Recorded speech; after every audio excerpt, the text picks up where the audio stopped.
Hi, Tricia Pimentel, your Portugal correspondent for International Living. This is a quick little preface to the video that you're about to see.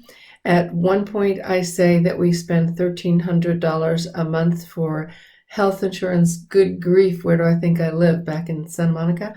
No, it's $1,300 a year, and that covers both my husband and myself for private health insurance. That's all I wanted to say. Jump in, enjoy the video. Take care. Hi, Tricia Pimentel here, your Portugal correspondent for International Living. I wanted to talk to you today a little bit about why we moved here to Portugal from the United States. But before I do, I wanted to also give you a quick update on the COVID-19 situation here. As you probably are aware, Portugal has fared pretty well with the pandemic that's been going on. And there are a number of reasons for that. And I would say probably one of the most important is that we are the country with only one border in another neighboring country here in Europe, and or certainly in Western Europe. And that's with Spain, of course. And that border was closed right away as soon as we were aware, and doctors and government officials were aware of the situation. So I think that helped a lot. Of course, flights were still able to come in and out of our international airports, so it wasn't a total lockdown and restriction. But at the time when that was happening, that border closing did take effect. And I think some people do believe that that had a lot to do with minimizing our problems here. And the other is that the people in Portugal are just very responsive. And I don't want to say this is a negative way of rule followers, but it's a very positive. They want to keep order. They don't like any trouble with anything. And so if they're told to stay in, they stay in. If they're told to wear a mask, maybe they will or won't, I don't know. But recently we all were sent in the mail a little kit with some sanitizer and some masks. So the local governments are sending out to people to try to help them keep safe and keep within the limitations that should be applied. So that's just the quick update there. Things are looking good. And I also wanted to share with you, so now, about why we moved to Portugal and I guess why we are so happy here. We picked Portugal because we were interested in being in a location that was with a European feel. We looked at countries in Central and South America, but definitely just decided that we wanted to have that European feel. The sidewalk cafes, the castles, the cathedrals, and I'm not saying that other places in other parts of the world, like in Central and South America, don't have their share of great history and architecture and all that. I know that exists. But we felt that Western Europe was for us. And we looked at several different possibilities, like France, for instance, and decided for a variety of reasons that Portugal was for us for affordability. And we also had hoped, my last name is Portuguese, well, my married name, and we thought that we might be on an early fast track to citizenship here in Portugal because of my husband's heritage. That was not the case because he was a generation off. He needed his grandparents born here, and they were born in Hawaii, or on his father's side. So that didn't happen. But those factors are what brought us here. And also a trip that we had taken 10 years before we moved here in 2002. And we just found the people were so wonderful and so accommodating and easygoing. And life was just like one deep breath and exhalation, and let's just relax and read and tour around a little bit and sit for another cup of coffee for another 3 hours at a cafe. It was just a wonderful, wonderful, easygoing trip, and the beautiful beaches. So all those factors led us here. And we knew that we wanted to stay after about 6 months. And these are the reasons that keep us here specifically right now. First of all, that lifestyle that I just mentioned to you. It's all about the ease of going about your daily business and no traffic jams. Of course, we're not in Lisbon. We're in the center of the country, but still. And the major thing, again, with the people, we have found, bar none, even if probably the most negative experience that we've had with people here are people who say they're going to show up to, I've talked about this before in various times, they'll say they'll show up to do some electricity work or plumbing or whatever, and they don't, or they come, not so much they come late, they would come days later or a week later, or they don't call back or something. And there's a very interesting, it's quite two flip sides of the same coin, because those same people will show up for you if you have an emergency and you have a pipe burst or something. Boom, they'll be there in 15 minutes and stay for 2 hours and say, don't worry about paying me if you don't have any cash now. Just next time I see you, we'll pay up. So it's just kind of an odd thing. So, but the overall situation with the people here is that they are generous to a fault. We just got another big bunch of eggs, and what else was it? We've been brought goat milk, eggs, and a big, huge basket of fresh cherries. This area that I'm in by Fundão and Alpedrinha in the center of the country is the cherry capital of the country. Some people say it's the cherry capital of the world. And our neighbors just brought us a huge supply. And so my husband took some goat milk that they had given us and took the cherries and made cherry ice cream for them and gave it back. So this is the kind of life here that we have. And this is with or without COVID. So it's just a lovely thing. I would say also there's a lot of availability for things here. We don't have an Amazon like Amazon.com, but we've got Amazon UK from England, Germany, France, Spain, Italy. We don't order from Amazon in the United States because things coming from the United States in packages often get stuck in customs. And that can be definitely a nightmare. Tell all your friends, if anyone is thinking about moving here, to send them something, order something online from one of the other Amazons and send it to you. Letters, envelopes like that, no problem, but packages are.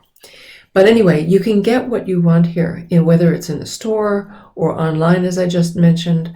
There's great entertainment. We have YouTube, we have Netflix at night, we watch movies, we have dinner and a movie every night in front of the television, more so now than we used to.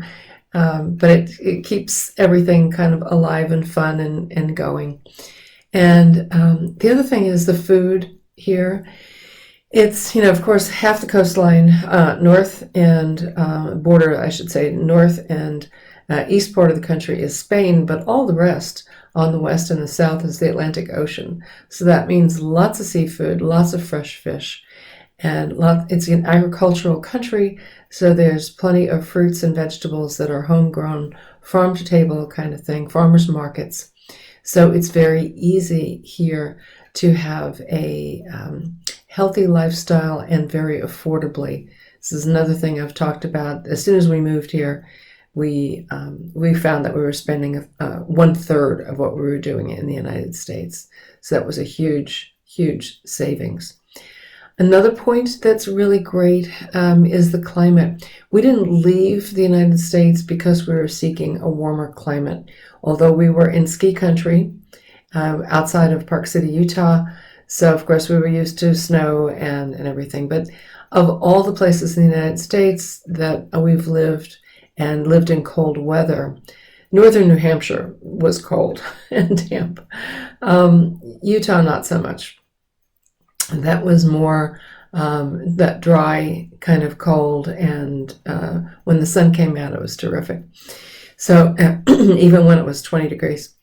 But the point remains here though, that this climate is very, very nice. And it's called Mediterranean. I don't like to characterize it that way because I think people are always thinking about Saint-Tropez and, south of Cap d'Antibes or something. But it is, I consider it a temperate climate, so that you have chilly, rainy winters in the north, and a little bit less so in the center, and even less so in the southern region of the Algarve. And I always use the same example. I say, if you picked a summer day in the country, and if it's 70 degrees in Porto in the north, it might be 80 in Lisbon and 90 in the Algarve. And that's, very broad strokes, but it kind of gives you a good idea. But we moved from the United States for that lifestyle, for the affordability, but mostly for the way of life. And bonuses, of course, have been, like I said, the people, and also an extremely affordable healthcare system, public and private both. And we've used both of them. We pay about $1,300 a month for the two of us combined health coverage. That's private insurance. So you can see, and it's quite comprehensive. And then we can go, of course, use the public system as well for pennies. So all those reasons really kind of lend to support the reasons that we moved here. I've mentioned the food and the wine and the cost of living. It's geographically a beautiful, beautiful country in that we're approaching now. We had a kind of long springtime, actually. It was like summer briefly in February, and then we went back to winter again. But the summer is approaching, and we definitely feel it now. And so we're kind of like doing a leap from a chilly spring into a beautiful, beautiful May, June type feel. And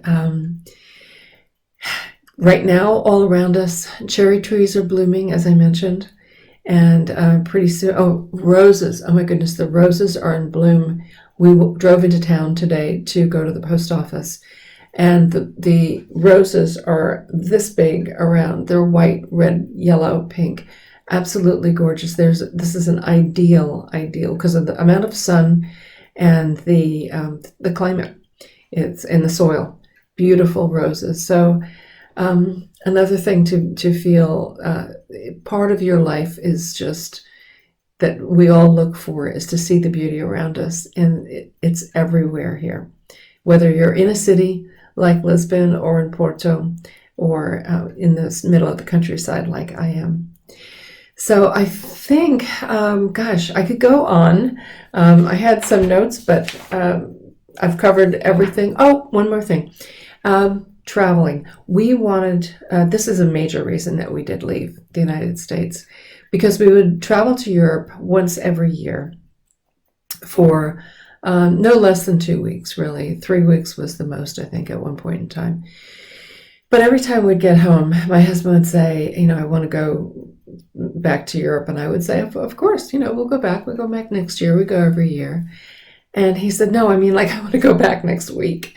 I want to live there. Don't you want to sit out at a sidewalk cafe with a statue of a king from 1100, holding court in the middle of the roundabout with the waters of the fountain spraying all around, and just remember who was here and what the history of a given country. It didn't have to be Portugal. And he was right, because really, all things considered, there's no place I'd rather be living in the world. We do like to travel, though, which is where I was going with this. And for instance, last year in the summertime, a really close friend, Marika in Southern California, has a daughter, Morgana, who is getting married in Italy. And we just packed ourselves up, threw ourselves in the car, drove from here through Spain and France to Italy, and enjoyed the wedding, came back by a different route. We were gone for 3 weeks. And road trips here are phenomenal. You can see so much and just pull off And when there's a brown, one of those brown geographical, like a tourism, a sign that says that there's a special site of historic significance on the side of the road, you just get to pull over and take a look at it, and maybe stop at a little Airbnb, call up Booking. Check on your phone at 5 o'clock in the evening on Booking.com. Spend the night for usually about €40, $45 or so. So I would say that pretty much covers many of the reasons we left the United States. We didn't leave because of anything personal or family reasons or politics or anything like that. We just wanted a better quality of life, and to be surrounded in an area with peaceful, lovely people and places. And that's exactly what we found. I hope this has been of interest to you and some help, and maybe in making decisions for your own in the coming future times when we can move around a whole lot more than we are right now. Take care. Stay safe. Nice to see you. Bye-bye.